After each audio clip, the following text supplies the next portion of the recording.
Live thing pops. There it is. Hi, everybody. Welcome to the Sisters interview. I'm Shaxi from Ontier, and this is my sister Surikin from Ontier.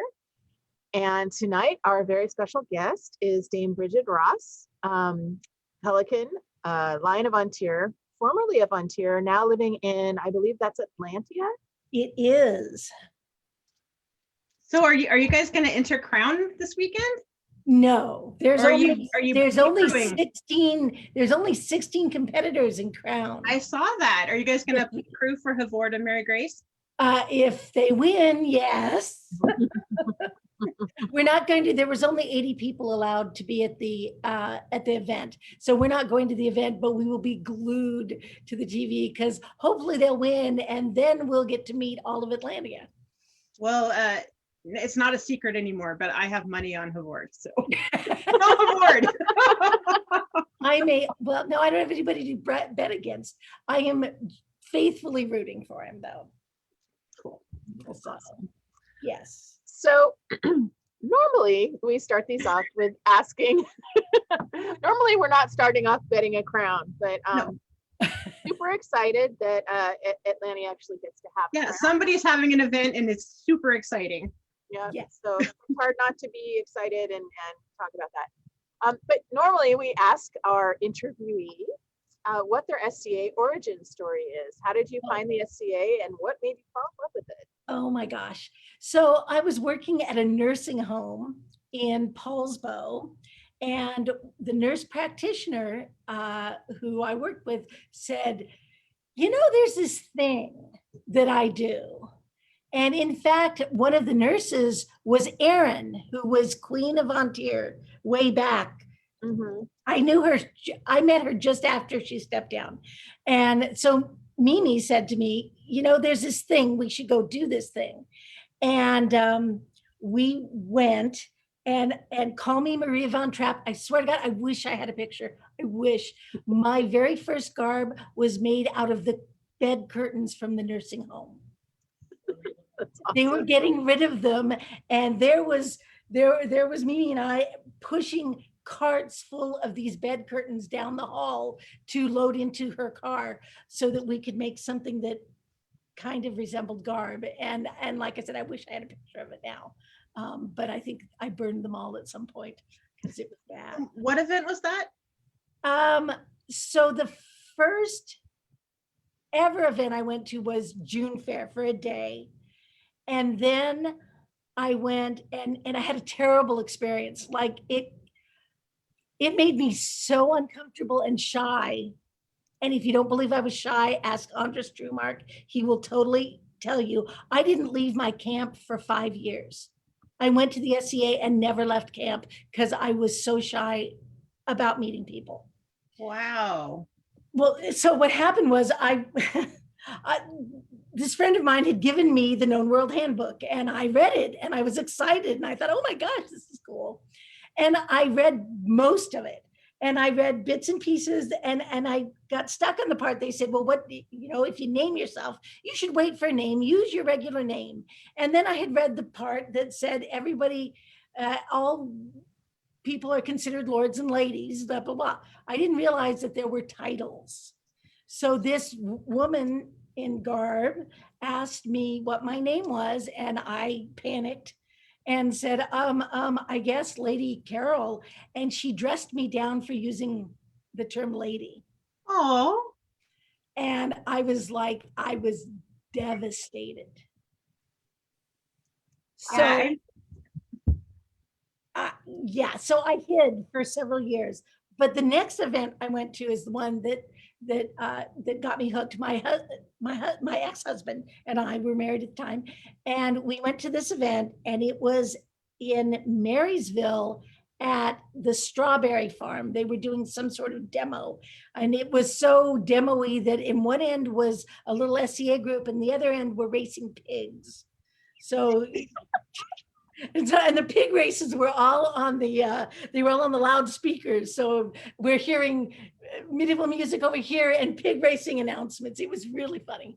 So we set up our bubble tent and we had these little baby boys with us. I think the youngest was less than a year.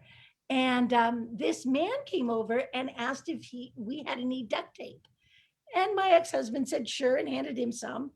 And later that night, this gentleman and his lady came over and thanked us and sang to us to thank us and gave me an inexpensive little silver bauble bracelet in thank you. That was Sir Brand. I was gonna say, was that Brand? Yeah. It was. And I was hooked. I was so hooked. Oh my God. These people are the nicest people. I'll forget that other woman. And these people are nice, but I'm still not leaving camp. And this was 1990, 1991. My son, 1990. My son was born in 89. So my last one. So yeah, it must have been 1990. I did some math. Yeah. You told me earlier how old your son was. So I was like, oh. Yeah. So 1990. The first Crown event I went to, which was that year, I believe Barrick and Lau were stepping down. Oh, wow. But I was so far removed from all of that. All I can really remember, and there may have been some drinking involved, but all I can really remember was Lau in that gorgeous, Duchess Lau in that beautiful beaded headdress that hung down in front of her face, walking up the aisle. And it might've been for her duchy. Right.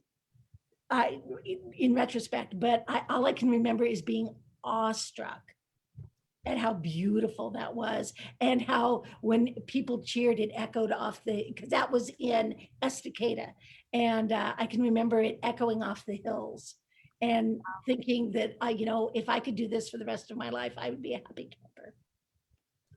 I love how in the first 5 minutes of this interview, you have given a what not to do with newcomers, a what to do with newcomers, and like a dream experience. It's like, and then I found out she was the chatelaine, the woman that dressed me down was the chatelaine. Oh, and it was pretty funny. But it was what it was. And I was pretty shy back then. And then my husband and I broke up, and I was kind of adopted by the Falconmores. So Baron Julian and Baroness Ariane, and that whole tribe, which was awesome. And that's how I met Cedric. The only way I could, as a single mom, the only way I could afford to do the SCA was I cooked, and people would buy into my kitchen. And that way I didn't ever have to leave camp, and people would come and I would meet them. That's how I met Cedric. He bought into lunch. He bought into one weekend. And we were just really good friends. In fact, he'll kill me for telling this story, but it's the best. It was a honey war, and he'd bought in to the kitchen, and this is probably 2 years before we started dating. And the kids were running around, and it was like the first or second honey war. So they were going to have the water war on Sunday, and the kids were super excited. And I bought them, or they had brought from home squirt guns. And Andrew was my littlest, and he was probably 3 or 4, and his squirt gun didn't work. But at that point, I had no money. I was, like I said, single mom, and not being supported, and had no money. So he didn't know that his gun didn't work. So he just got to just point it at people, right? And Cedric was playing with the kids because, that's how he is. And he came up to me, goes, "Oh my God, I broke your son's water gun." And I said, no, you didn't really. It was it's all good. He doesn't know. And it's, and then he disappeared. He came back about an hour and a half later, and he'd gone to Walmart, and he bought a gun bigger than my son. And it had one of those backpacks, and Andrew was too little to carry the backpack. So the next day at the water war, there was Cedric running around after this 4-year-old. oh. So that he could shoot the other kids with it.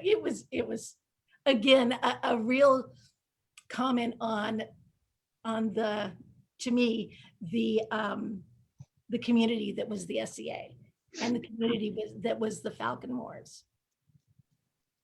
Really focused on family. Yeah, and my kids were the only kids. Nobody had kids back then.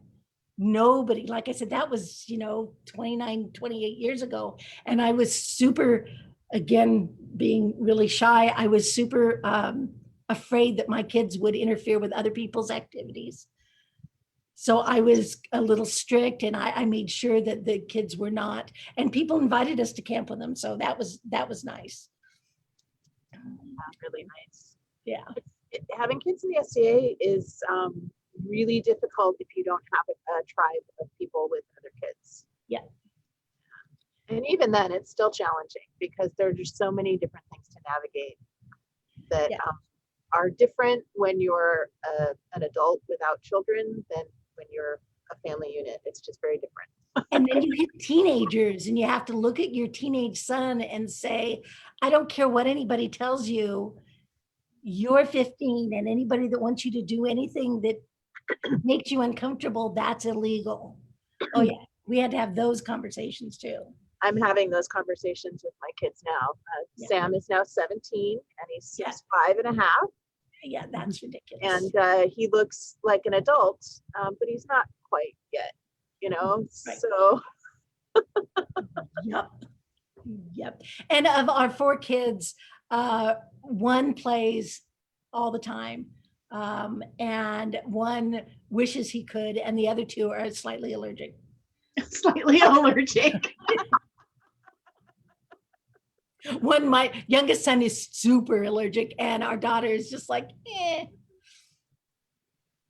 Not her tribe. That's okay. Yeah, but that's how I found the SCA, and I just couldn't give it up. It was great. And your parents used to come to events all the time as well. My parents still come to events, which is awesome, right up until they're your parents at an event.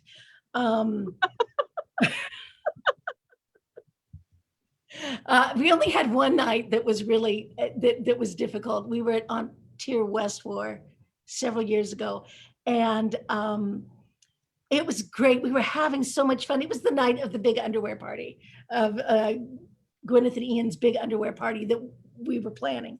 And I don't know what had started it, but Alicia and 2 or 3 other people made me on site a St. Bridget's cap. And they hand sewed it, and they did all of this, and I put it on, and it's 2 days into On Tier West War. Nobody looks great 2 days into On Tier West War, and so my hair was kind of coming out of it, and I'm running around trying to get this party going, and I walk into camp, and my dad looks at me and he says, "You need to go take that off. That looks awful." And I was like, part of me wanted to look at him and say, "Listen up, bud. When you stop wearing cowboy boots under your fake monk's robe, you can talk about the period aesthetic." But out of my mouth came, "Yes, sir." And I went into my tent and took it off and combed my hair. And I think Brandy owns it now. She just commented that she owns that hat. She inherited it, and she still has it. Yes, and it was made with such love, but every time I put it on after that, all I could hear is my father's voice. And like I said, it's awesome that he enjoys it, and he really does. And he's made a lot of friends. But every now and then, and then the underwear party came up, and he's like, "Well, I think I'm going to stay here." I'm like, "No, you're not. You're going home. You're going back to the hotel, Dad," because he doesn't camp. And he said, well, but I think no, really. You're going back to the hotel because I'm going to enjoy myself and you're not going to be here. There will be people in underwear. And he's like, "I think I'll go back to the hotel." Good yeah, but period underwear, right? I mean, it wasn't like a frat party. If you can describe what Finn was wearing that night as period underwear, yes. Loincloth. I must have missed Finn because I just remember a whole bunch of pewter flying penis badges and a lot of white linen. Yes. Yes, I got one of that night. I was given one of Ian's King's disfavors because I think I was making fun of whatever he's wearing. I think he was wearing underwear on his head or something. I don't know. And I was making fun of it. And someone else had just made fun of it, and that was okay. But I did. And he's like, "You just earned a disfavor." And I'm like, "Thank you, Your Majesty." So who do you have to blame for your parents playing? Did you introduce them to the SCA? Kind of. So Cedric and I got married at an event. Can I show the picture? Yes, you can. Okay. Absolutely. we were going to get married, and we were trying to decide when and how we were going to do this. And the autocrat of the Aquaterra Yule came up to Cedric and said, well, we're only using the hall in the evening, but we've got it rented for the whole day. Would you like to use it during the day to get married? And we were like, really? Yes, please. Yeah, sure. Why not? I come to find out there's a story behind that, that this woman's very first event was an Aquaterra feast. And she said, I didn't know a single person there. And this man came and sat next to me and made me feel like I was the only woman in the room. And it was Cedric. So when she had a chance to do something nice in return, she did. And so we got to have this big wedding, and my parents showed up, refusing to wear garb. My mother kept saying, your father's not wearing tights. And I said, well, there's other things, Mom. And she's like, no, your father's not wearing tights. So they came in modern clothes, as did, my family and his family.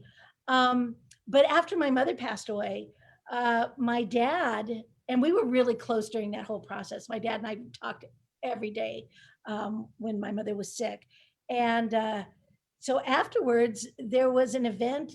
It was 12th night at Ocean Shores, and my dad lives in Seaside. And he said, what would you think if I came to the event? And I said, well, I promise you won't wear tights. And he laughed. And so we put a tunic, one of the kids' tunics, because he's skinny, one of the kids' tunics on him. And he brought his lady friend, who's now my stepmother, and they were hooked. They at 91, I just renewed his membership for 2 years. Wow. So he loves it. He thinks it's fun. He enjoys the people. He mixes a great martini, and people like to come and drink his martinis. So it's kind of fun. They really enjoy it. They both did their AOAs, which was that was really fun. Is that his big claim to fame, is I am the god of martinis?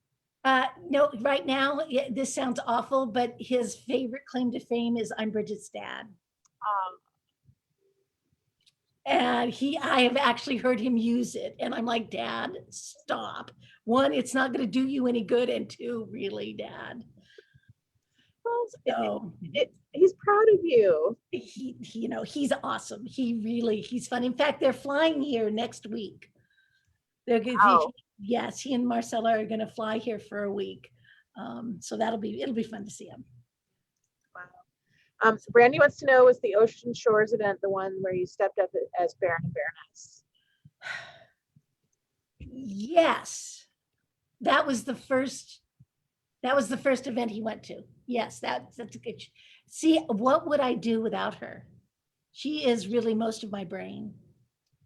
I love Brandy. Brandy, we miss you. Yes, Janae is one of the pictures that I gave you is a picture of me taking her as a protege, which was one of the best, smartest things I've ever done. Because she and Talon both, we could not have done the job we did as Baron and Baroness if it hadn't been for them. So I have a question for you. Like you had these really young kids, and you were running this kitchen so that you could go to events. Mm-hmm. When in your kids' development did it free up so that you could find out what else you like to do in the SCA besides stay in camp? Oh gosh. Well, like I said, it was several years later. It was after 30 year, because I went to 30 year alone and worked in one of the 4 food vendors at 30 year. It was wild.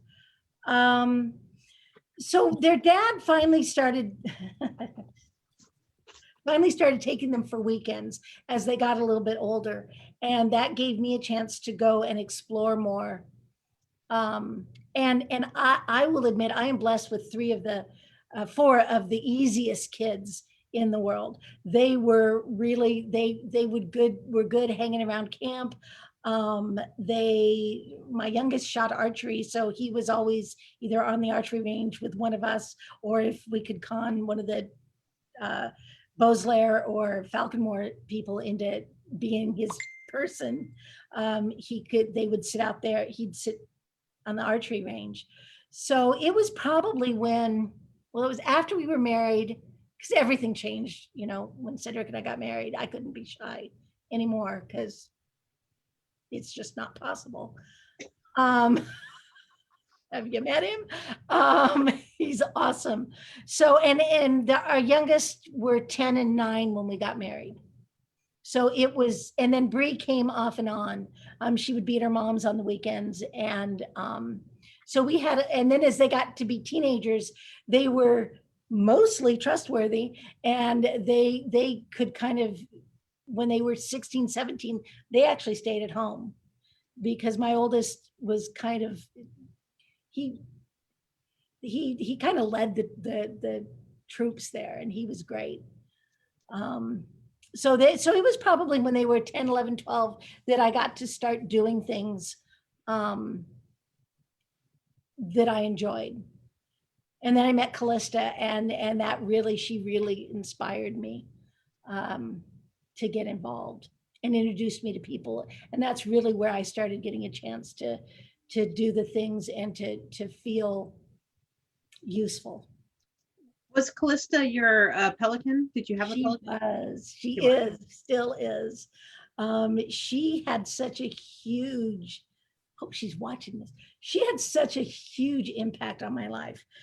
She was one of the people that looked at me early on and said, you have a big view, you have a world view. And that's great. And I talked really early on about, you don't point out a problem unless you can point out an answer for it, at least a suggestion. And it may not be the greatest suggestion, but at least it's something. She was amazing. She still is. She is one of the smartest people I've ever met. And I know a lot of smart people. I mean, look at the women we get to hang with. Some of the smartest people. It's incredible. And Callista is right up there. When did you guys hook up? Well, I accidentally ended up we were friends, we knew each other, but I accidentally ended up being Seneschal of Dragon's Lair. Accidentally, because, the Seneschal left and I was a deputy. And so I accidentally became that. And then I ended up being one of kind of the co-heads of Thorn and Dagmer's reign. And then by sheer accident of something else falling through, I ended up being the Autocrat of September Crown all at the same time. And when I became the Autocrat of September Crown, I called Callista and I'm like, oh my God. And she goes, okay, whoa, you need someone to have your back. And she said, okay, this is it. She had just become a pelican. And I remember watching her stepping up, and we were friends, but I can remember turning to someone and saying, someday I want to be her protege. So I was thrilled when she did it, and she did it. She did a ceremony, and she filked the song from Mary Poppins that the kids write to get their nanny, and she filked that, and that was our ceremony, and it was hysterical. I still have it framed in my office. Oh my God, that is hysterical. I love that. It was. She's so brilliant. I think that if everyone in the SCA took that tact of, if you bring up a problem, also bring up a solution, and started thinking like that, the SCA would be so much more functional. And yes. The world would be so much more functional. Yes. And that's one of the things, that I love most about the people that I've been lucky enough to work with, like Janae and Christiana and Magdalena and Finn and Elizabeth. That's what they do. They're those kind of people that say, well, this isn't working. What do you think if we do this? And that's what draws me to them. I wish that was a requirement for like complaining online. Yeah, I You can know. only complain if you have an idea for a solution. Right. Yes. Yes. That doesn't require, breaking laws or kicking people out automatically. Yes. Yes. Janae says, don't forget pie. Oh, that's right. Well, yeah. So I used to have a rule of only 3 proteges. And the first one was Janae, and then Christiana, and then Magdalena, who lives in North Carolina and doesn't play, but now I get to see her now, which is awesome. And then, oh my gosh, Elsbeth, Finn, and Dunstan. And in the middle of all of this, one day we were sitting at an event, and Ren comes bouncing up and throws herself in my lap, because it's Ren, right? And she said, I want to be your protege. And I said, well, you're a pelican. So really? And I already have 3. And she said, well, I'll be 3.14 because everybody loves pie. So every day, every March 14th, I send her a message and I wish her happy Pie Day because it's her day. Oh, that's awesome. That's such a Ren thing to do. It was so cute. And I love her. She's awesome. And then I have another part-time protege. I have Alicia, who's now Pelican also. She was never really a protege, but I kept trying to claim her. And my final protege is damn it, really, that kills me. Furia Jen, my daughter-in-law, who I adore. So, but Furia Damida is her full SEA name. So our captioning is having a really good time with that name. Oh, I'll bet.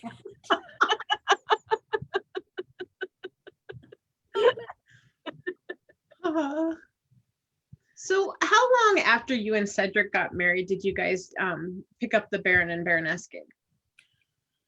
Oh my gosh, I'd have to look when Thorne and Dagmere reigned. It was the year after that. So got married in 2000. So 2005? Sounds about right. 2004, 2005. And I owe Thorne, I've told them both this and I love them. I owe Thorne and Dagmere a huge debt because they really plucked us out of nowhere. A mutual friend of ours, I think I'd met Dagmere maybe once, and a mutual friend of ours recommended me Nimue. And she gave me this position and I knew nobody. And I was still trying to fight trying not to be shy. And they introduced us to a whole new SCA. I always say, like, if you're shy in the SCA, do retinue, because you're going to be exposed to not only the people on the retinue, but like a million other people. And you won't be so shy anymore because you'll find your comfort zone because you'll find your people. Right. I think GATE is the same way. I used to volunteer for GATE all the time because you get to see people as they come in. And once you know who people are, you actually know who's on site, which can be a really valuable thing later. If somebody says, is so-and-so here? You can. If you don't know people, it can be awkward. I was helping at Ursula's Gate back when Ursula's Gate was outside in the pouring rain and the wind and the stuff. And the guy that was running it had to go to the bathroom, and he's like, "You're in charge." I knew nobody. Because you're in charge, just do 2 things. 1, get the money, shut the box, and ask everybody if they're a member. Okay, got it. So and it's blowing the smoke from the fire that they had in the right into the gate. And this person says, I'd like to sign in. And I'm looking at the money and I say, are you a member? And she says in this very sweet voice, yes, actually, I'm the queen. And I looked up and it was Ariana. And I'm like, of course you are, Your Majesty. She said, and because she is wonderful, she's like, she throws her card, shows me her card and says, can I sign in now? Yes. Oh God, I just wanted to die. But she was awfully sweet about it. That's really cool. Yes. She's so funny. But yeah, so we did the retinue, and that helped us get to know more people. And then we became Baron and Baroness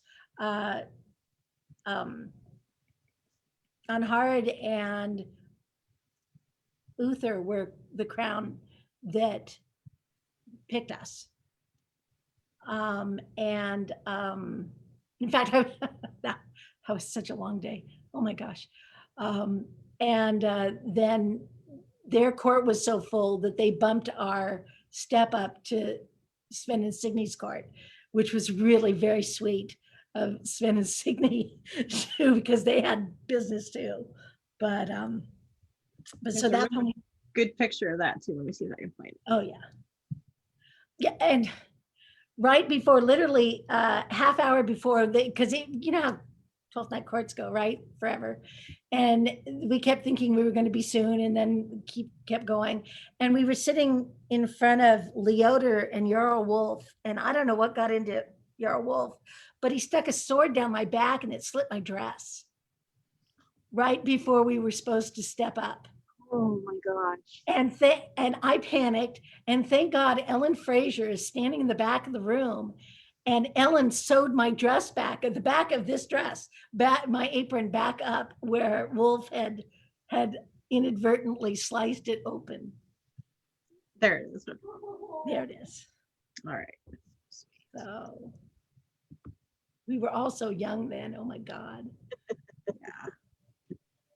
But you know, so Ariana and Brendan reigned in like 98. So you were already doing a lot of service before the whole retinue thing, right? No, very local, all local. Okay. Local. But that's still service. I was trying to get to know more. And I knew the people up in Aquaterra because that's where Cedric was from. And again, John Bowslayer, good names from the past, John Bowslayer and Antoinette and the Bowslayer group. One of the pictures in there I sent is an awesome picture. It's the one of the arrows in the Why don't we pull the whole slideshow up and go through it? Well, there's one when Julian passed away. Their September Crown was at Port Gamble, and the archers wanted to do something, and we got I begged and begged and begged, and we got permission to do flaming arrows into the sound to celebrate oh my gosh, to celebrate Julian's life, because he meant so much to so many people. Oh, I don't know where it went. I thought I sent it. Oh, I hope I did. Maybe I didn't. I remember an arrow picture. So it's just not that one. No. Nope, That's nope, I don't have it. Oh well. Oh well. Sorry about that. Nope. There's damn it. So so yeah, in fact they stepped Brendan and Ariane stepped up at Dragon's Lair 12th night. Yeah. That was a weird sight. It was. Yeah, like the convention room was like down in its own little place, and yeah. Yes. Ariana, she did such an awesome thing that day. This was so cool. We had just finished I was doing theater a lot at that point too.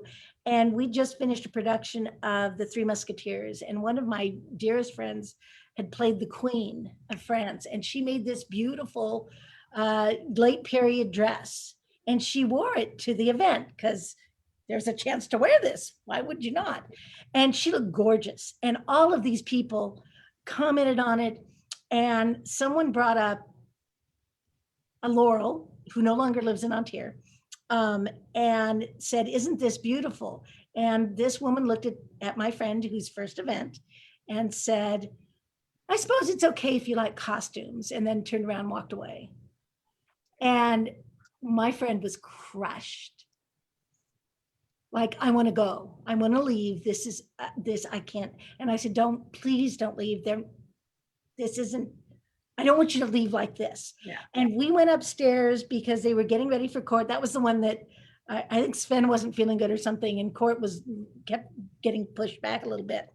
And we were standing outside the door, and the Queen came walking by. Ariana came, so it must have been afterwards. Must have been after coronation. She came walking by, and she stopped in front of my friend Talia, and she looked at her and she said, "Oh my word, what a beautiful dress. You look wonderful."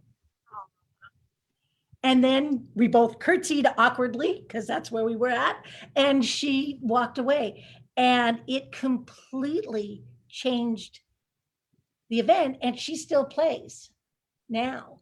And that was how many years ago? And if it hadn't been, I mean, I use that story a lot because it shows what one comment can do. It's true. That same event, I was watching Reese, Laurelyn's son. Mhm. He was an infant, and I was in an Elizabethan, and I was, bouncing and walking him. And Gerhard Kemdall came up to me and told me that I looked like a portrait.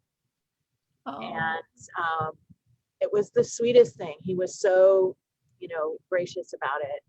And that's always stayed with me. mhm. Yeah, So I those know. things And matter.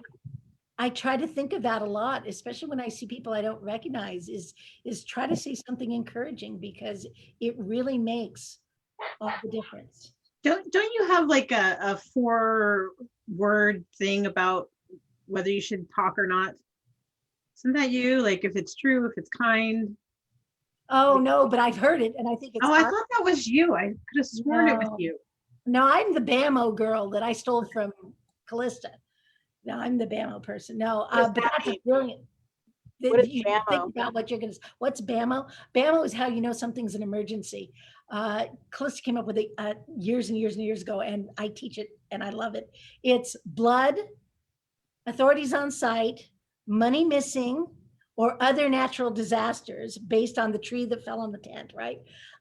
So if something is super serious, and most of Ontier, most of the service wonks in Ontier, if you say, "Is it BAMO?"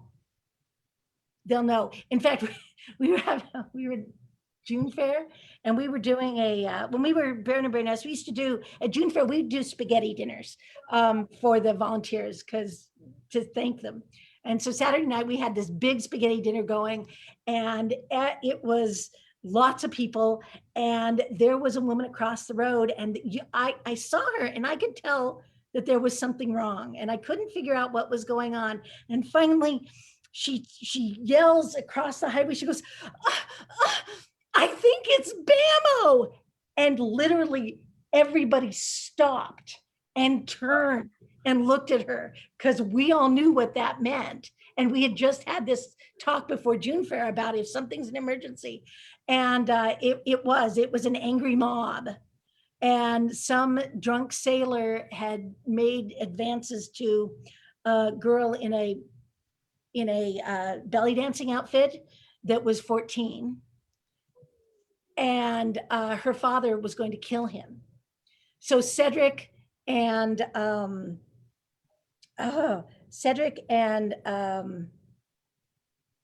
oh my God, my brain. 2 other squires that are now knights went across the road, and the only thing these people were missing at the time was pitchforks and torches. They were going to kill this guy. And Cedric walked up and said, "Who's mad? Who's in trouble and who's mad?" And the dad goes, "I'm going to kill him." And this young sailor said, "I'm in trouble." And so he sent the guys over to talk to the sailor, and he talked to the dad. The dad said, "I'm going to kill him." And what had happened, and Cedric said, "Well, I don't blame you. I'd want to kill him too. But then there's no one to take care of your daughter. Why don't we call the police instead?"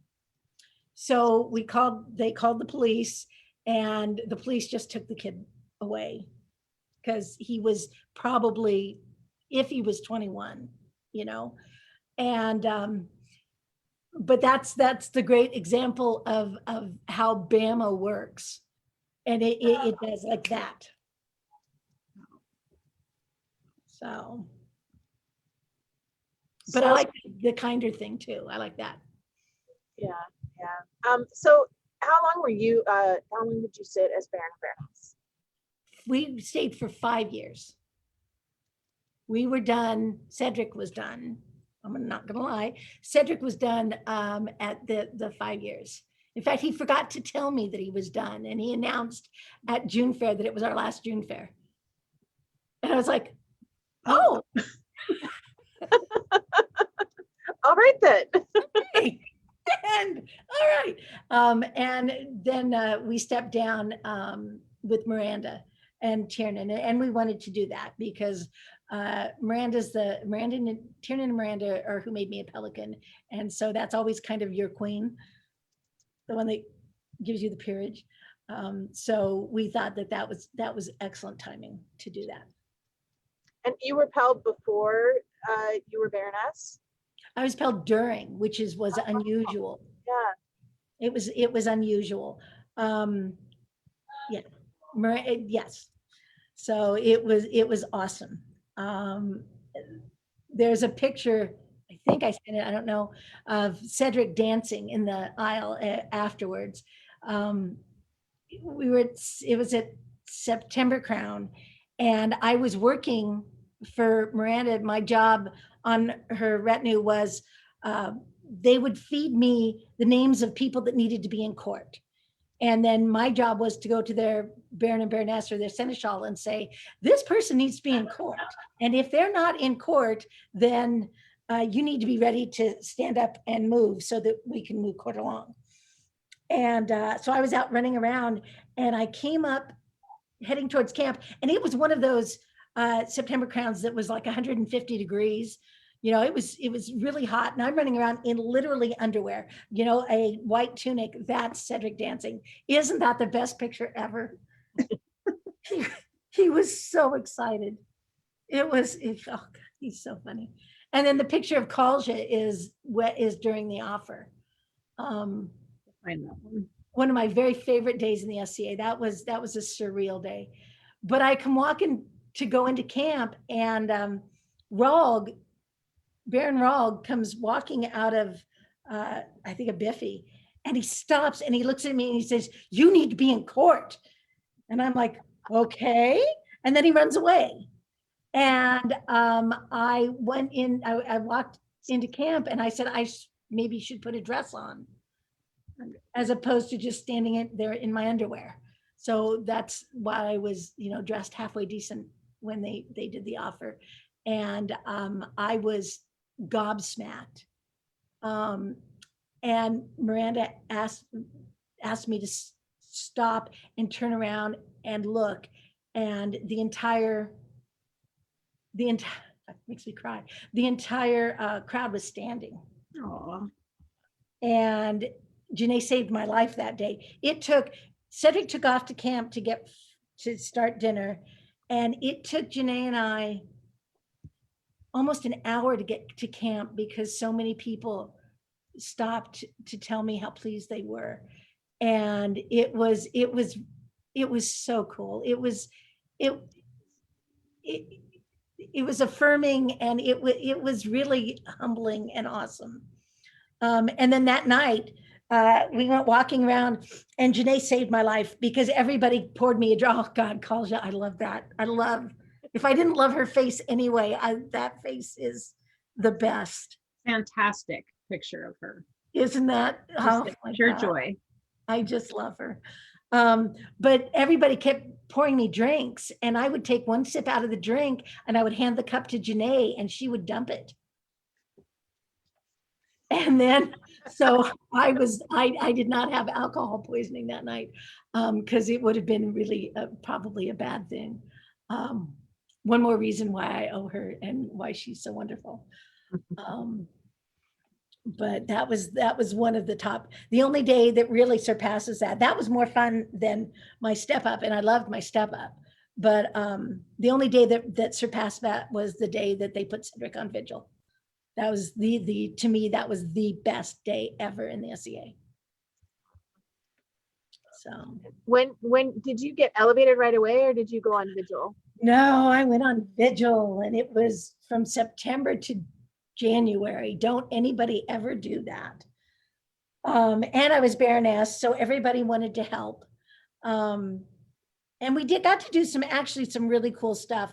I wanted to make thank yous for people that were doing things. And so all of a sudden I had all of these volunteers, and we literally made little bags for everybody, and everybody did embroidery on them. And then I had to make thank yous for the people that made their thank yous. And and Gwen, the potter, who is one of the most generous people in the entire world, gave me a set of cups, because instead of having speakers, we decided that it would be fun to have, because Cedric and I, as Baron and Baroness, the first thing we decided, I think it's his idea, was we would start every court by toasting the crown. That would be, we would process in, we would always process in because he likes processing. And so we would process in, and we would have glasses in our hands, and he would toast the king, I would toast the queen, or if there were prince and princesses, he'd toast the crown and I would toast the prince and princess. So we just, when my ceremony came around, we decided to keep that. And when we walked in, the first thing we did was we toasted the crown. And then Janae and a bunch of other lovely ladies handed out cups to the people that were going to speak, and we asked them to phrase it in a toast to the crown. So, and that was cool. And it was Callista and her husband Donan, who I adore, and Nadezhda and Deodan and Leoder. So people I just couldn't do it without. So Very cool. Go ahead, Misty. Oh, go ahead. It's fine. No, you go ahead. Oh, I was gonna say, you also acted as the seneschal of Antir for a while. I did.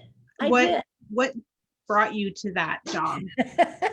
I joked that it was my recovery plan from being Baroness, because I knew I had to have something. I needed to do something. So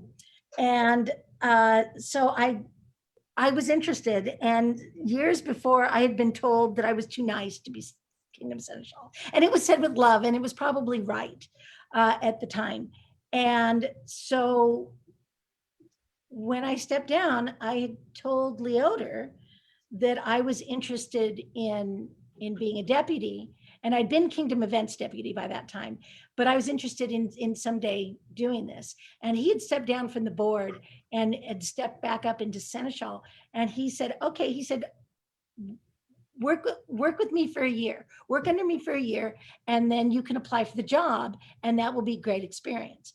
And I said, okay, that sounds like a plan. That gives me time to learn and to figure stuff out. And so that was at 12th night. And I walked into May Crown and into the Seneschal's tent, and he looked at me and he said, I'm done.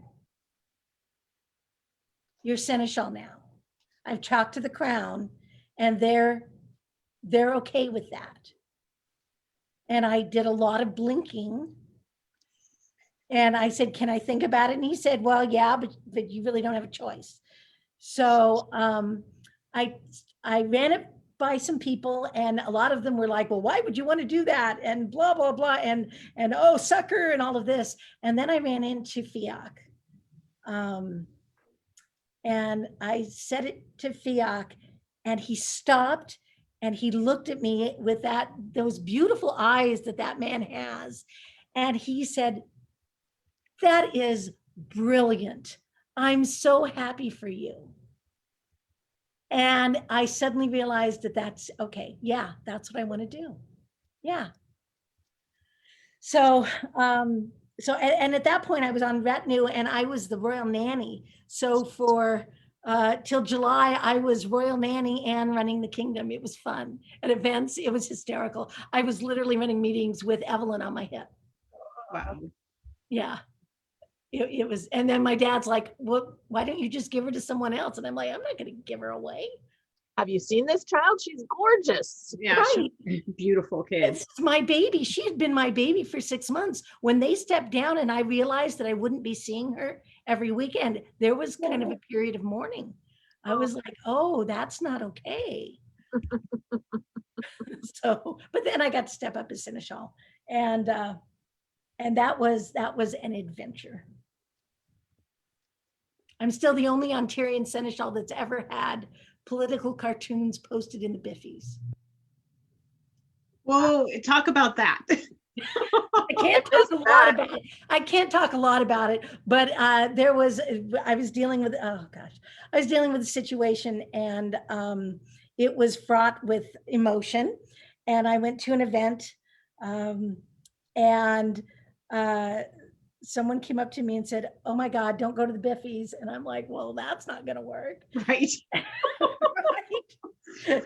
And I went, and there was a political cartoon of me and someone else, and our faces pasted onto this cartoon, and their political statement underneath it. And I thought it was hysterical. Ulf was king, and he did not think it was hysterical. Was he the other face? No, he was not. Okay. No, he was not. And while I was kind of blowing it off, because again, that's what do they say? Word fame is word fame, right? He was not happy. And that problem, I was seneschal for 3 years, 3.5 years, and it carried on and got to be actually a kind of a big hairy deal. I was eventually, I was investigated by the board. Wow. The investigation lasted about 6 hours, but the Society Seneschal flew to Ontario and showed up at an event. And by this time, Steercar was king. And there's a picture, and I've posted it before, and I'm not sure if it was in the group I sent you, of Steercar. It was a September crown, and Steercar's kissing my hand. And what you can't see is I'm sobbing. I'm ugly crying, because he made this point of this public support. And thank God my arm is there, because it was ugly crying. I love that man. I was super lucky. I had the most supportive crowns ever, all of them. And they ranged from people that had done it before, to people that had never. It was Eric's first reign. And that is the best picture ever. And Eric was great. Eric and Drafina were awesome. But they were super young. And so there was a lot of teaching that went there. But anyway, so they show up at this event, and it was a great event. 4 of the kings that I had worked with showed up to talk to the Society Seneschal, and and he didn't know anybody, and he didn't realize that as he was sitting at court, talking to somebody about this, one of my proteges is sitting behind him, and heard the entire conversation, and basically it was, I didn't realize she had this support, which was awesome. And so again, like I said, it lasted about 6 hours, and they decided that maybe I wasn't evil, which is what they had heard. And so it was an adventure, but I had great people on that adventure with me. How do you come back from something like that, where you've basically invested all this volunteer time into doing this job and doing it for 3.5 years, and to have somebody attack you in that way, where how do you come back from that? I know you had all this good support, and that really is helpful, but I mean, how did you not get bitter? I had a great conversation with Duke Cedric, and he at that point was advising me, and he said, hun, because he's awesome. He said, you can tell it, you're a volunteer.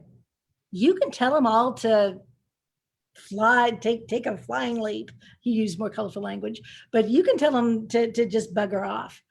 And I looked at him and I said, but then they win. And I knew, in fact, when the Society Seneschal told me that he was going to investigate me, I said, you know, there are very few times in the world that you know that you're right. I said, this is one of them. I knew that what I had done was the right thing to do. And I had lots of backing to make sure that what I had done. At one point, I sat in Countess Elizabeth and Earl Seary's house, and I had a legal pad, and I read them the pages of the legal pad, and I said, and they were so awesome. They just listened, and they doesn't get much smarter than Countess Elizabeth and Earl Seary. And I finished, and I said, I think I've lost my mind. And Earl Seary said in his super Seary way, he's like, Bridget, it appears to me that someone has lost their mind, and I don't believe it's you. And all of that weight at that point kind of released. And now I look back at it. I don't, you know, this is kind of a public telling of it, but it's my story to tell. I get to, you know, and I'm keeping names and You've been very gracious about not naming names. So right. But I, you know, now it's just kind of an adventure. It was just what I went through, and what I got from it, the friendships and the relationships I have with Ulf and Kiva, who I would do anything for. I would walk through fire for Vic. I really would. So say we all. Right. You know, steer car. You know, just saying the name makes me smile. You know, he's so awesome. Ian and Gwyneth, they were all so supportive, and Eric and Dorfina, that it's that shared experience. We have a relationship built on not just Good Time Charlie. We have a relationship built on the good and the bad, and that's something that I treasure. you know, it's interesting because when I was going through your photos, trying to put them in order, and I totally failed. What struck me the most, and I think we should go through them, is how much joy there is in everyone's faces, and how many of these photos where you're just laughing with other people. Like it's beautiful. So let's look at some of them, because Oh my I gosh. think you've made some amazing relationships and friendships in the SCA, and these photos are really reflective of that. I have the people I know in the SCA are amazing. This is the day I took Christiana as a protege, and she made sure that we all had veils. Of course, hers is Because- curly. Huh? Of course, hers is ruffled. Right. Of course, hers is ruffled. That was when they offered me the Pelican, and the lighting in that is so good. The The sun. lighting's incredible. I know, and it was so hot. It was really one of those surface of the sun days, but it was great.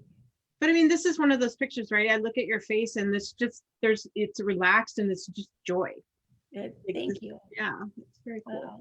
I have a lot of reasons. I am lucky person. This is when I took Janae as a protege, and I was showing her, because I was taught by Callista. The first time I wrote it. You've all heard Janae called Cindy Lou Who, right? Yes. I mean, she is Cindy Lou Who. So I did the whole ceremony in Dr. Seuss, and it was really fun, and I adore her. Adore her. Okay, made it big. There we go. This is my mom and dad, my mom and dad, or my stepmother and my dad at June Fair. And there's a picture right of a gentleman, and I'm wearing that same dress. There's a picture of a gentleman, us hugging him. He's in gold, gold velvet in there. And he had just this one. So this was, I think, our first June fair as Baron and Baroness. And this man asked if he could give us something in court. His name's Malcolm. He just recently passed away. And we said, sure, Malcolm.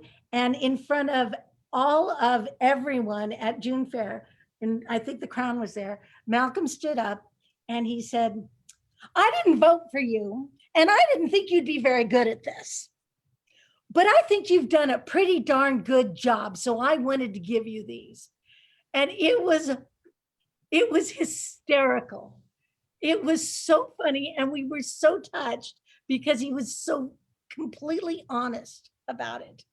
And of course, my dad is sitting right there. That's something that you really want not only the Crown to hear, but you want your dad to hear is, well, I really thought you'd suck at this, but you're doing okay. It was so funny. He was a sweet guy. See, you won over the people that weren't so sure. Yeah, well, for Malcolm, yeah, we did Malcolm. Yeah. So where were we? We were. Oops. Oh, there we go. Okay. yeah. This was Callista came back for Kingdom Arts and Sciences. We put Yulia on. They put Yulia. Sorry, Pelicans asked if we could put Yulia on Vigil, and I believe it was Renart's Pelican ceremony also. And so Callista came back because Renart is my squire brother or protege brother. And so this was, at that point, this was kind of the family portrait. And I just love her. And when you see these people, I'm the luckiest people ever. This is taking Talia as my protege. I didn't mention her earlier, shame on me. And that's Dunstan in the background. When I took Dunstan, he took off his hat, and they used to joke about the fact that I made them wear black and white and Bridget's crosses, because I give everybody a Bridget's cross. They'd taken a stamp and they had put Bridget's crosses all over his head. I was like, oh my God, you guys. And then they presented me with my Pelican scroll that Alicia made, and it was incredible. It's incredible. Lots of crying. But this is when I took Talia. And there's that picture. One of the pictures here is me standing with Mary Grace. That's the girls. Y'all recognize that. I did not put these in order. My apologies. No, I think when I downloaded them, they didn't stay the way that they should have. Well, I was just lucky to find them. I know I have the picture of Mary Grace. Let me find it. So yeah, because I'm looking like totally crazed. And that was Janae's face when I started reading. It was great. Oh my gosh. There it is. Yeah, that kind of explains a lot about our relationship. Is I'm acting crazy and she's the one before that. And she's looking at me like, really, Bridget, what are you doing? So I love that. I love that. That's great. Yes, a little manic there. So let me go back. Okay, I'll quit making you skip ahead. No, it's fine.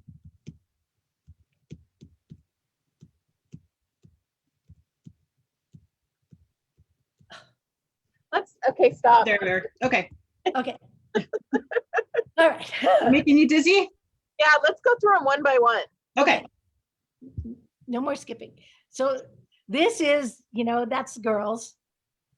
One of college's famous, and these faces are faces, it's 12th night. Faces that I love more than I can even begin to tell you. Liesel von Langenthal is she's a role model. She is one of the kindest people I have ever met. I love Liesel. And I love college. And a total force in nature. Yes. Talk about forces of nature. There's two of them right there. That pretty much described us. That was when Regenleaf was Baroness of Stromgard, and we had a blast. That was so much fun. We had so much fun. playing with them back and forth. Oh my gosh. So this is my horse. This is my horse, Hondo. He was my horse for a whole season and I loved him. This is me scaring Miranda and Driffa half to death because nobody knew that I could stay on a horse when it wasn't walking, including me. So Hondo decided to move faster than that, and I managed to not fall off, but everybody thought I was going to die. But after an entire season of riding Hondo and referring to him as my horse, Tiernan finally looked at me and said, if you call him your horse one more time, you're buying the next ton of hay. So I said, well, he's your horse. But I love Hondo.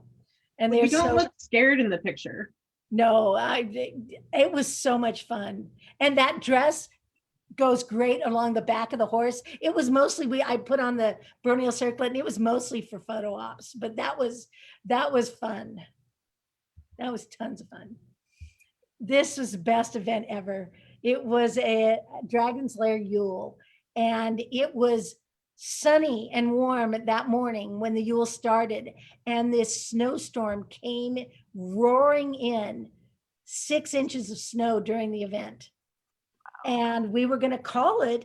And at that point, Tiernan and Miranda were king and queen again, and they pulled in, pulling a trailer. And they said, well, let's just stay. And then it started to melt. So everybody got home safe. But we got to go outside and play in the snow. And this picture hangs in my dad's bedroom. Oh. This is his favorite picture. So it was so much fun. So much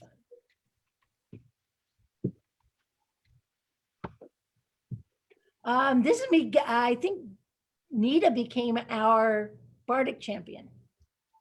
And then shortly after that became Kingdom Bardic champion. And now, oh, and there's Mel. Talked about that. Bless his little heart. This is the night of this is right after my elevation, because that's the outfit that Dagmar made. And I love Leoder. He's one of my very favorite people. I once had someone who was a little concrete say to me, you have a lot of very favorite people. And I said, yes, I just really do. He was Cedric's pelican. That's a great picture. He had just given me a necklace with Saint Bridget on it. Aww. And it was his first Baron's favor. Very cool. So yes, we're a little mushy. This I cannot for the life of me remember what was going on, but we were sitting in the middle of court and Fiat came up and said something and broke us. Like we could not, you can see the look on the other people's faces. They did not find it nearly as funny, but there was a good 5 or 6 minutes of us uncontrollably laughing. There he is. Oh my God, he's so awesome. Whoa. Oh, that's just funny because that's a Wayne. Yes. So the story behind this though is so great. The year before was our first year as Baron and Baroness at June Fair. So this was a year later. And Ren and Wayne showed up late at night and someone actually told them that the site was full. And word got to us and we go running because they came from Canada, for God's sakes. And so we told them, no. And we found them a spot and they were so glad. And then they fought in the tournaments the next day. And I think Ren won our Dragon Meet tournament. And the next year they came back as Crown Prince and Princess. So we use that as a story all the time when we were talking to people about be nice and do people favors because you never know. We had no idea that they would come back the next year as Prince and Princess. Never turn away people in the middle of the night who've driven all night to an event and tell them they can't come in. Yeah. It's happened to me. Not a pleasant experience. No, and there's no excuse. There's always room. There is herself. Oh my gosh. Talk about a role model. Speaking at my ceremony, she said she doesn't do it very often, but she would do it for me. And I adore her. I am an extraordinary retainer to her. So I just love her. She's fabulous. She is. She is. This is a picture of, I had to take a picture of a picture, it's on the wall here, of my son. He showed up, this is our last June fair as Baron and Baroness. He showed up the night before and didn't tell me he was coming. And I hadn't seen him in a year and a half. He'd been at sea. And Cedric had fallen down in the mud right before court, of course. And so he walked into court and then turned his back and told everybody to be careful. The ground was really slippery, and showed them his back and went to change. And then they said that there was a visitor or something. And the herald called this person into court. And as he was walking, he had this cape on and it was over his face. And as he was walking towards us, all I can remember was thinking, gosh, that ear looks like Rob. And then he threw back his hood. And like I said, I hadn't seen him in a year and a half. And he'd heard us carousing the night before and actually had to go hide in his tent because we took the Queen down to see the pirates, because that's what you do, right? And there was not a dry eye in the house. I lost it. Cedric, who is a real crier, lost it. And everybody, I think Miranda was Crown Princess and she was there and she was crying. I mean, everybody was. Wow. Oh, it was fun. There, we saw that one. That one. That's Cedric's, that's when they put Cedric on vigil for Pelican. Very cool. Yes. It was awesome. That is Janae becoming a pelican, and I released her in Dr. Seuss also. Is that Ontario West War? It looks like. That's Ontario West War. Yeah. That was the best day ever. Oh my gosh. So Ulf and Kiva were crown, and we're all West Wing geeks, right? And like seriously, sitting around doing West Wing trivia. We're nerds. And whenever things had gotten crazy, and things had gotten a little crazy, there was a quote that we used about Big Block of Cheese Day, which is an episode where all the crazies got to come to the White House. And so I had bought a big, huge block of cheese that I was going to give them in court as an inside joke, which I'm normally not into, but I couldn't resist.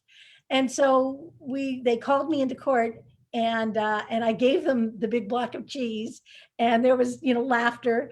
And then I started to walk away, and they called me back and gave me a Throne's favor, which was very sweet, and I loved it.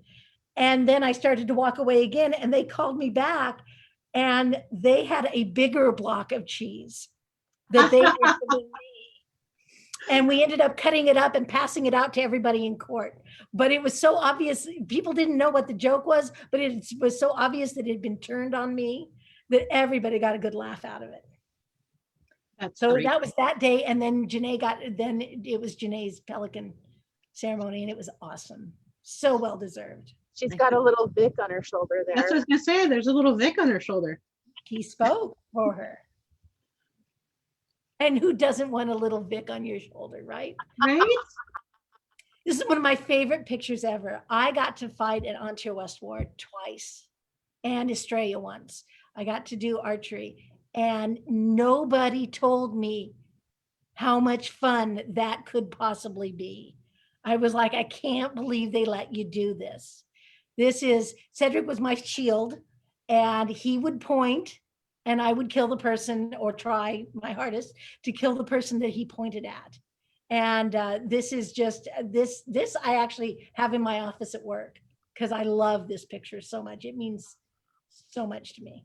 You should do it more if you enjoy it. I know. Well, I got old and got hurt, and now I want to do it.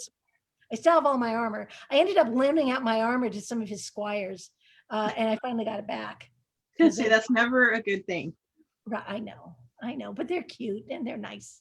So and we walked off this field in time for, I got invited to the princess's tea. I don't know why, but I did.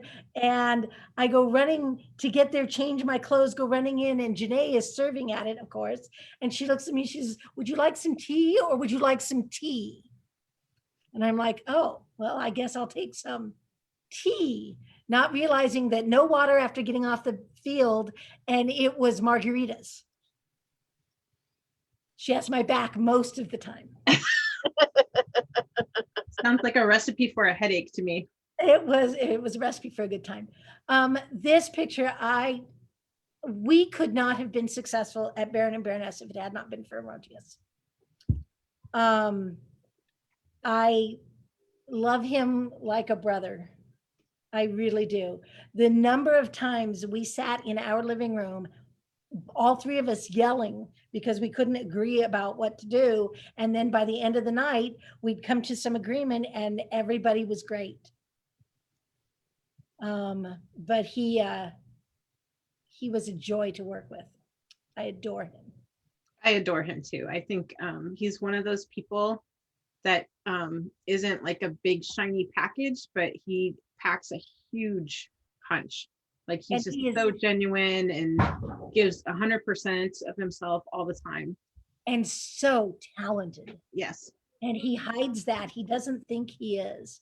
And he hides it under a bushel, and it makes me crazy. But he is so talented and so very kind. Yes. And thoughtful. We looked at that one. Yep. Oh, and then Fiat pops up. Yes. Oh, yes. I adore him. He's our travel buddy too. We went to and it was so much fun. He's so funny. So this is my middle son, his first crown tournament. And he's fighting for Janae. Look at his beautiful hair. I know, doesn't he have gray hair? Yeah. You see the proud mama in the background there? Yes. Yeah. Oh yeah. Very cool. I got to, when he got his AOA, I got to read it in court. And it was so not, I couldn't keep it together. And then this is again from that snow day. These were the best pictures. Talon takes the best pictures ever. He really does. He really does. We were so lucky. We had both him and Marcus, and Marcus passed away, but Mark was a great photographer too. He just didn't have a great filter. He would put in pictures where I never knew how animated my face was. I was like, oh. Marcus documented my kids growing up in the SCA, and we have the most incredible family photos because of him, and I will always be grateful. Yeah, he was awesome. Me too. Both of them amazing. Oh yeah. No, yes.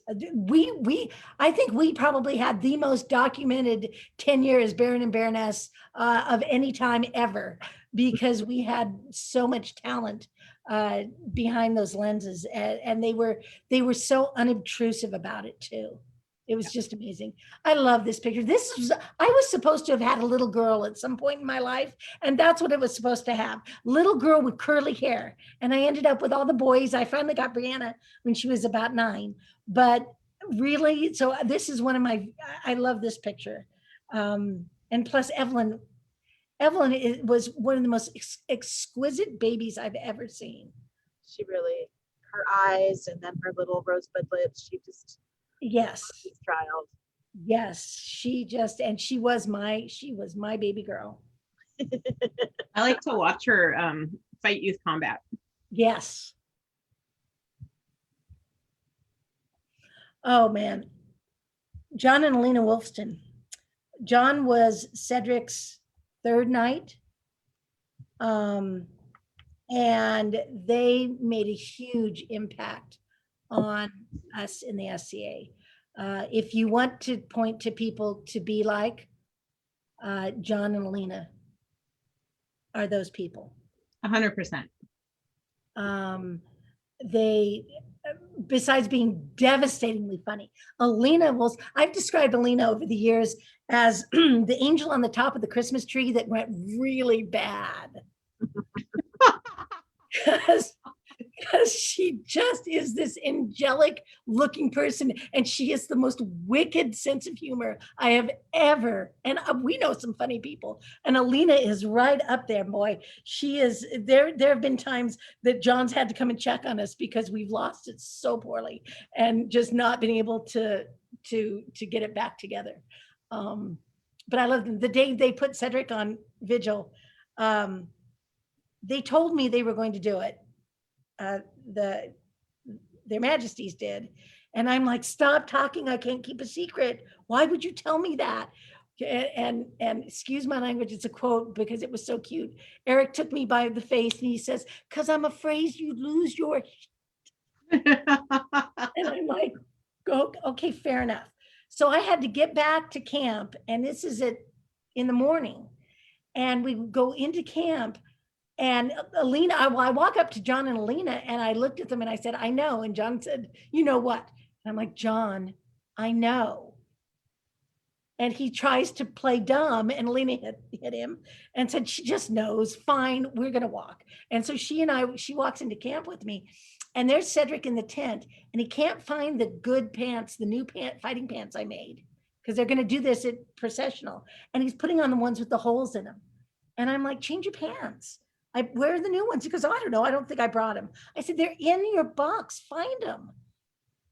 And he's arguing with me. And Alina just stops, turns around and says, oh, Cedric, change your pants. And he says, yes, ma'am. And he changed his pants. And we walk into the kitchen, and it's probably 9:30 in the morning. And it sounds like I have a drinking problem. I really don't. I just talk a good game. But I walk into the kitchen and I poured 2 glasses of straight tequila, one for Alina and one for me. And I'm like, I won't get through this without saying something stupid if I don't do something. So we get to the processional and we're walking in, and Morgan, who's now Cedric's squire, is behind us. And he said, do you want me to carry your shield? And I said, yes, because I knew. And we get up there, and I always have a glass. And I turned around and I handed it to Morgan to hold so I could take a knee. And Morgan just thinks it's water and takes a big hit off of it. Oh. And he starts to choke and turn funny colors. And I turned around and I looked at him, and if looks could kill, he would not be here now. It was like, don't say a word. And he realized at that point what was about to happen. And he went dead, choking it down, deadpan face. It was so funny. And then when Cedric realized when Eric couldn't look at him that something was up, and that's when everybody started crying. So, but without John and Alina, John was so good for Cedric, and they are such dear friends. So much of who they made us who we are. We looked at that one. Okay. That's Callista speaking at my elevation. Very cool. Yes, she is. That's Janae as I started reading the Dr. Seuss. I have no idea what's happening in this picture, but it was intense at the moment, apparently. Seriously. I think it's probably one of the worst pictures of both of us, and I think it's because I don't think it's a bad picture at all. Check out Christiana's cheekbones there. I know. Just you guys are both very intense. Super intense about something. I'm hoping it was something good in the end. I don't know. There's Miss Janae. That was she wore red and black for Dragon's Lair at my elevation. And because I was Baroness, everybody wanted to be involved. So we had the procession from hell. Everybody and their brother processed in because I couldn't. It was about their experience. They were excited because their Baroness, this was happening. So it ended up being a much bigger production than I was comfortable with, but everybody had a blast. And So- she's got It's important to be inclusive, right? Like, Right. Yeah, it really kind of was, this is the outfit they made me. Isn't it gorgeous? it is beautiful. And this is the festoons. So the first summer we were Baron and Baroness, someone stole all of my jewelry or Whoa. threw it away. We're not sure which.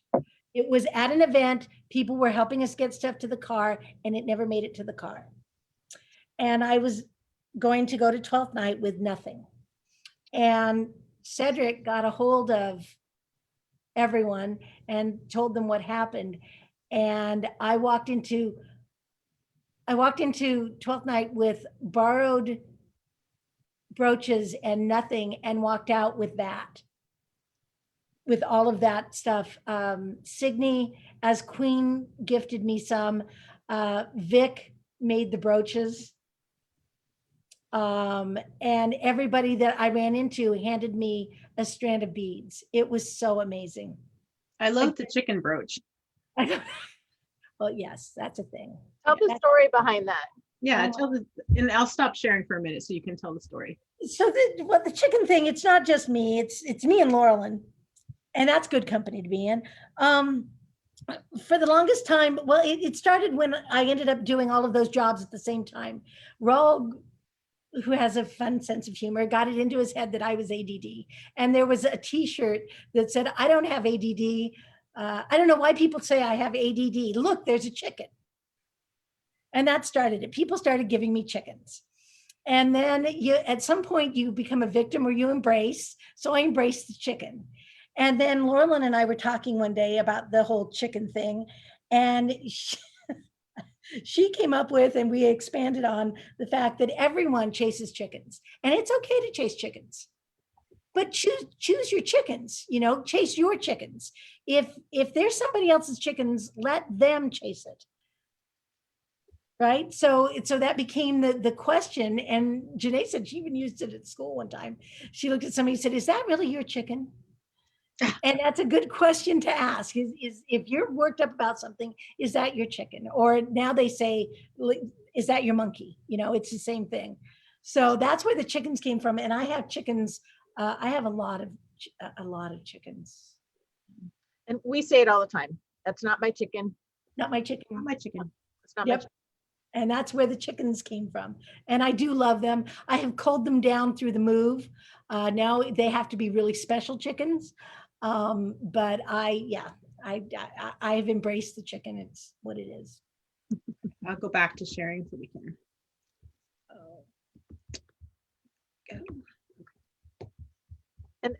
On the glass beads that you got, wasn't there a little chicken bead too? Oh, there was Carl's made a chicken bead, and then his beak fell off, and he was Silent Bob. And I wore him for years. Silent Bob the chicken. It was amazing. It was the most humbling experience ever. I cried more that weekend than I've ever cried. And I try not to be a crier. This picture right here, look at this picture. This is the future. This is the SCA. This is a group called House of Rye. I don't know if you've heard of them. They are the most amazing group of young, well, now they're not so young. I've known them since they were about 13. So to me, they're kids, right? But they are the next generation. They're the people that are going to take the SCA into the next decades. I love them all. My son is Yuria Demida, and that's my son who had the brilliance to marry her, and I couldn't be more pleased about that. And this is Kosum, and oh my God, I hate Facebook because of names. That's Mark. And these are the kids that are going to take over the kingdom. Watch for them. Definitely. I love Jen. She's great. She is. Yeah. And they all want to they're all starting to step into bigger pools of service. And it's awesome to watch. That's Magdalena. She's my protege that went away but one of my dearest friends. And like I said, she lives down in North Carolina, about 4 hours from us now. So we get to visit more. When you visit her, please give her my love. She is just an incredible person, and I adore her. She is, yeah, I love her so much, both of them. And I will do that. I should see her in the next couple weeks. So that's my plan. This is Alina and Nita and I fresh off the Warfield. So much fun. Alina's a good shot. She's really good. I'm lucky if I can hit the far side of a barn, or except you should ask regularly about that because she actually said that to me once. We were in camp and I was shooting blunts at Cedric because he was being obnoxious, shocking. And Reagan Leaf went into a biffy and then was ill-advised enough to say, I don't think Bridget could hit the far side of a biffy. I can. And it makes a great noise. Really echoes really loud. And finally, John looked at me and said, okay, you're a baroness of Dragonslayer. Do you really think you should be breaking the rules that badly? Fine. You won't. That's at my elevation. That's my dad and Marcella enjoying the SCA. I think it was at that one the night before he'd had a couple of drinks and I caught him kissing Aaron Carino's hand and I sent him to bed.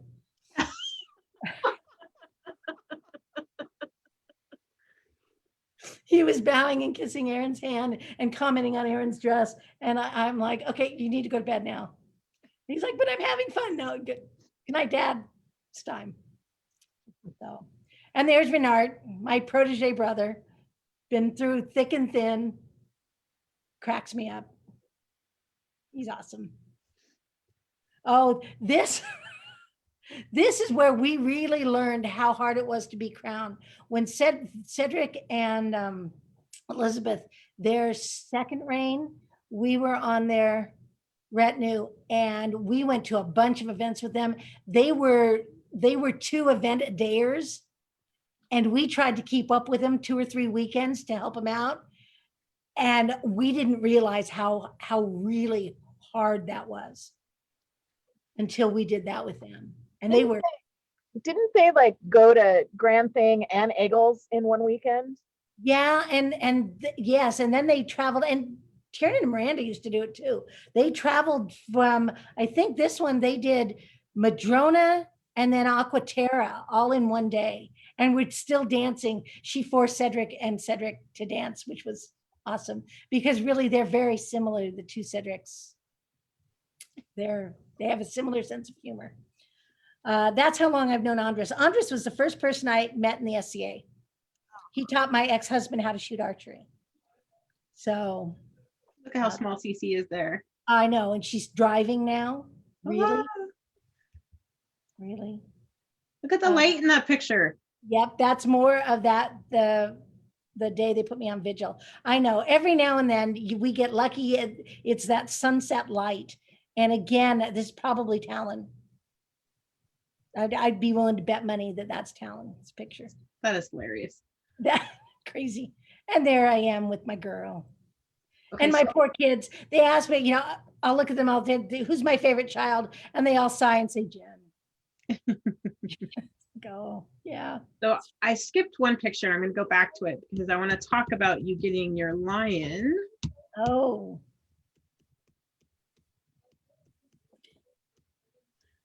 I told them they made a mistake. It was funny. Where is it? There it is. Yeah. Yes, that. I couldn't figure out, and I'm really dense, and I couldn't figure out why they wouldn't tell me who their lion was. And they hadn't done it, and they said they had it taken care of because I was their court coordinator. Oh. And I was like, fine, I can be trusted. I've known all sorts of things and haven't blasted it. But they gave all of their main retinue, they gave us cloaks.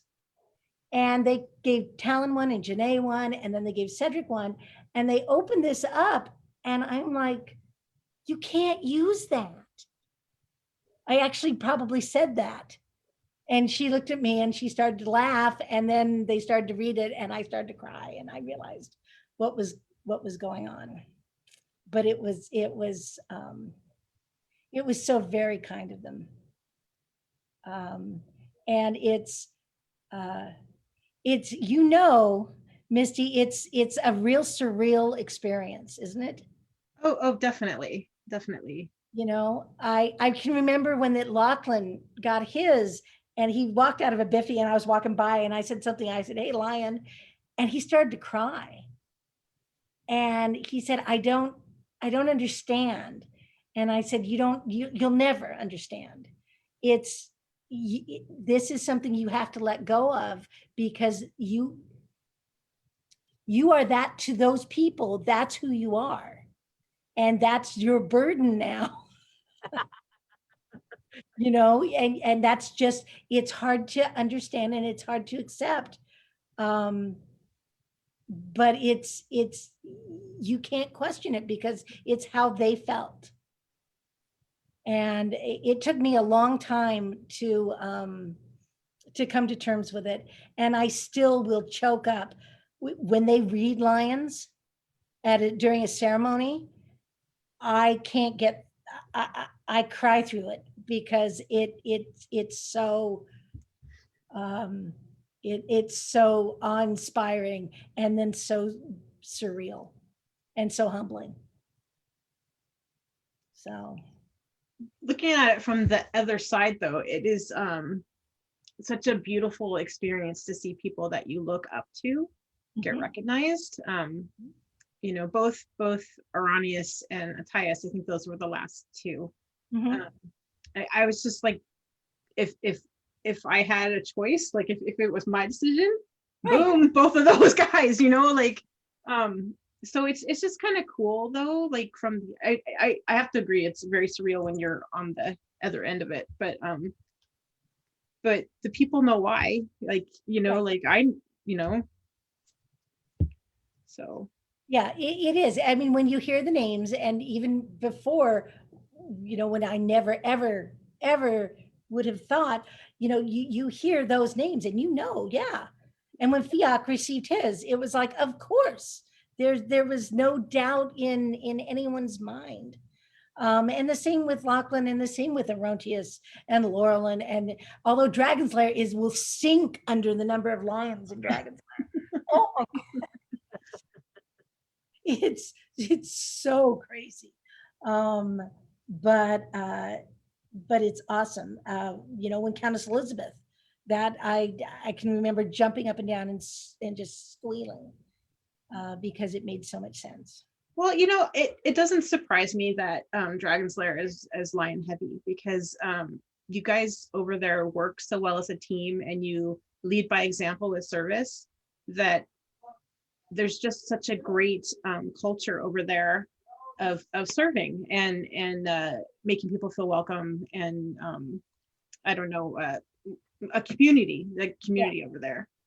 And Rob and Sirocco worked really hard to build that.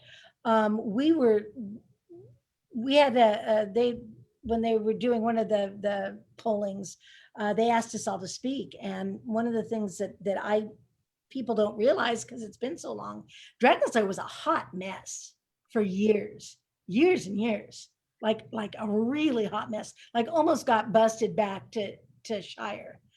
And Ralg and Sirocco, what they did was incredible.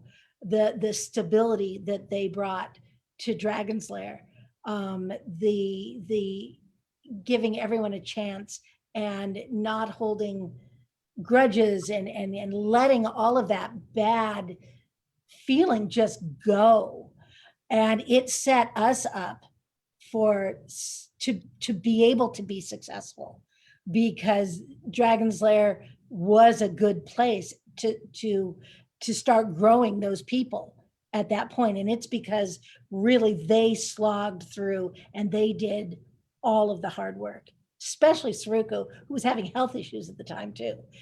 I have so much respect for the work that they did. And Rog likes to pretend he's a grumpy old man. And there are times Rog's a grumpy old man, but the work that they put in to make Dragon's Lair what it is monumental to me.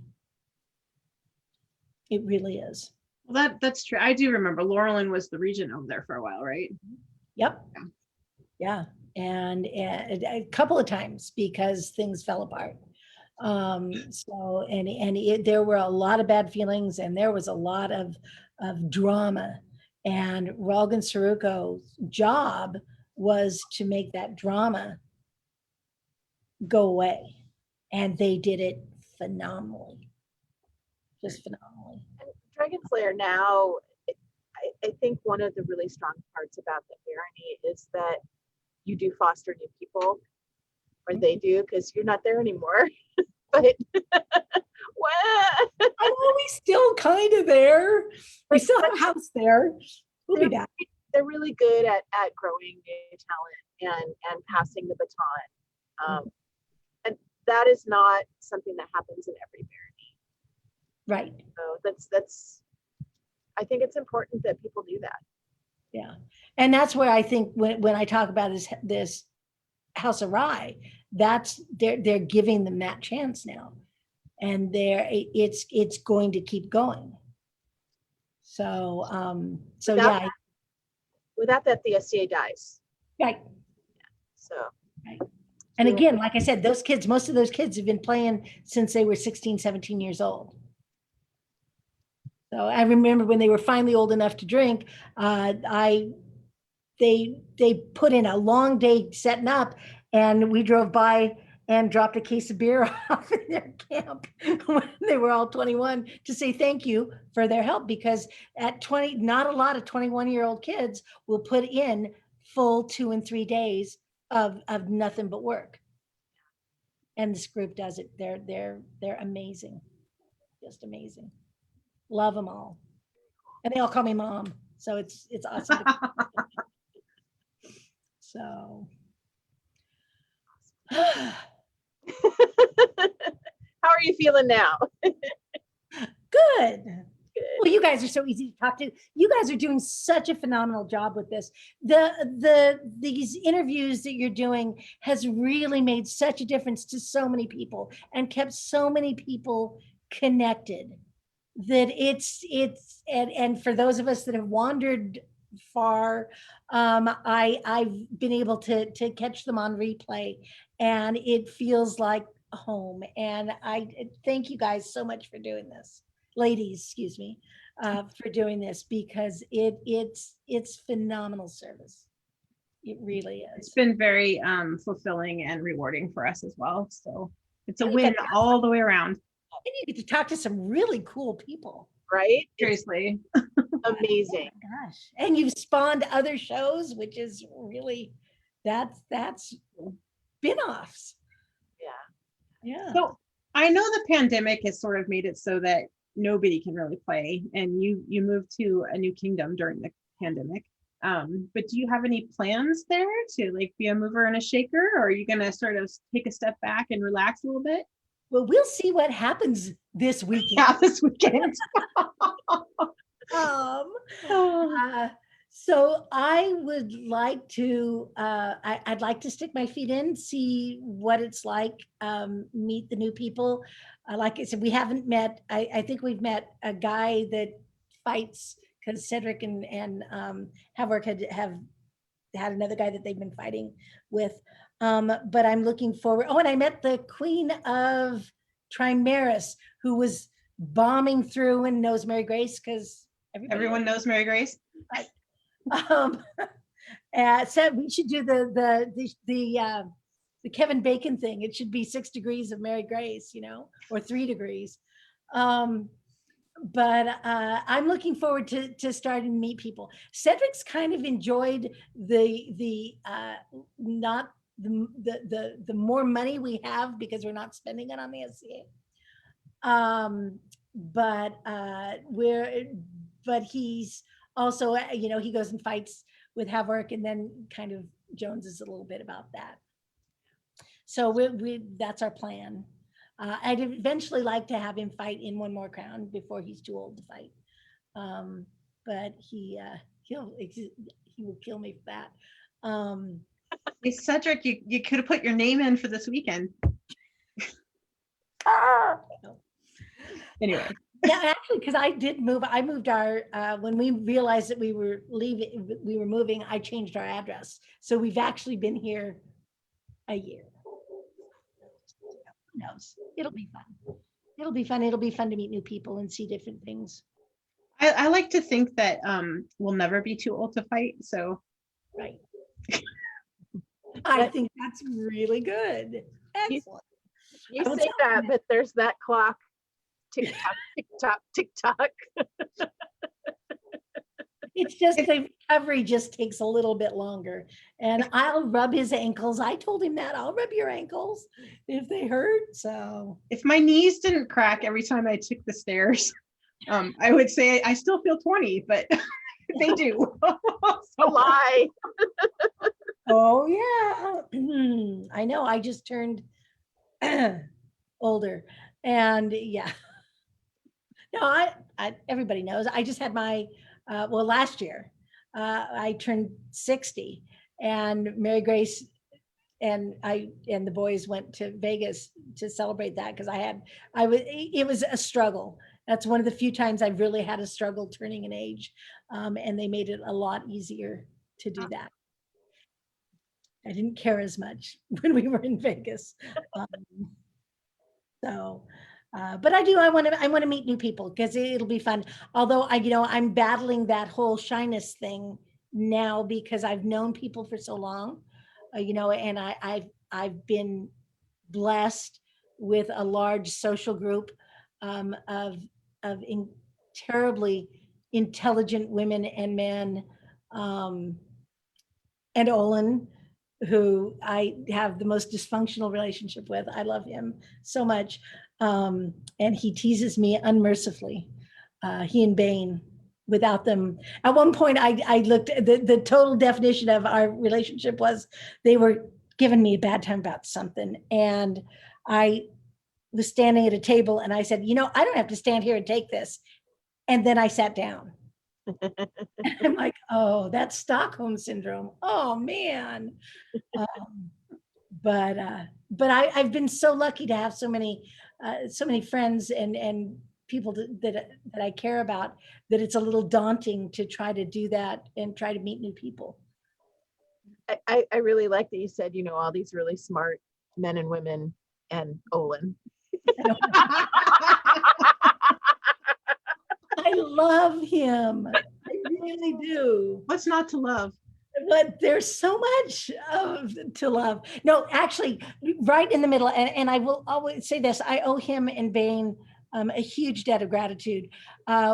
In the midst of the hassle of the unpleasant part of being Kingdom Seneschal, we were sitting in a court and I found the fun again. And I found the fun sitting between Bane and Olin to the point that we almost got kicked out of court, which is not unusual, but it was bad.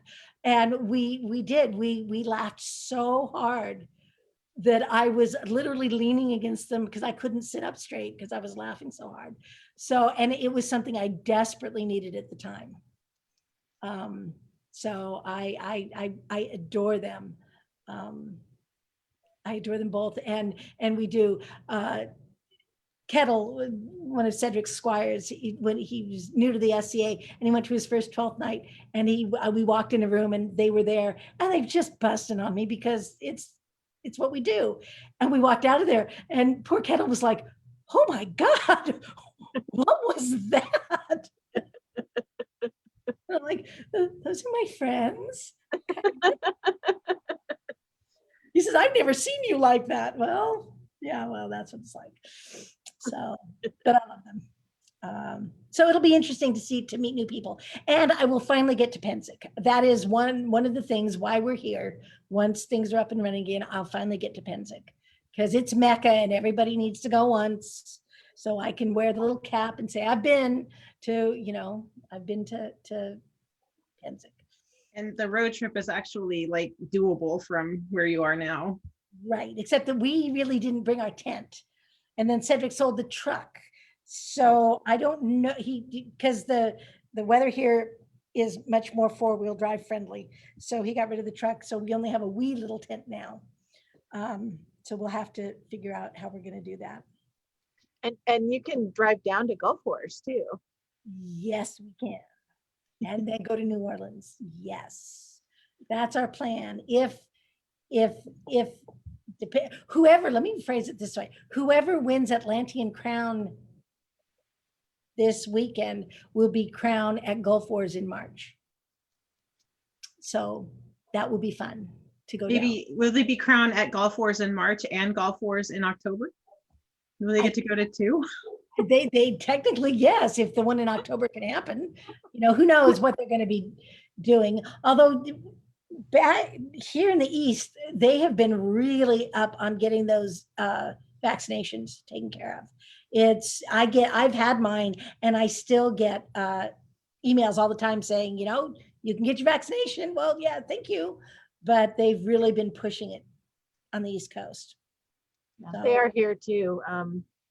My husband gets emails every day, and he's already had both shots. So yeah, like good, yay! So we've been going almost 2 hours. Is there anything that you wanted to talk about that we haven't talked about? Cedric's saying to ask you about Jarl Wolf, but I think you told that story. Oh yeah, no. He is a character. Let's just put it that way. I came as we were getting ready to step up as Baron and Baroness. I walked around a corner, and he had the rapier champion of Dragon's Lair by one ankle and was shaking him upside down. And I'm like, put him down. What are you doing? He says, I had to show you that I could beat your champion. And I'm like, no. But he's a character. I really enjoy him. It's sad that he's not playing anymore. He and Leota are kind of bookends to each other. They're kind of the Canadian Olin and Bane.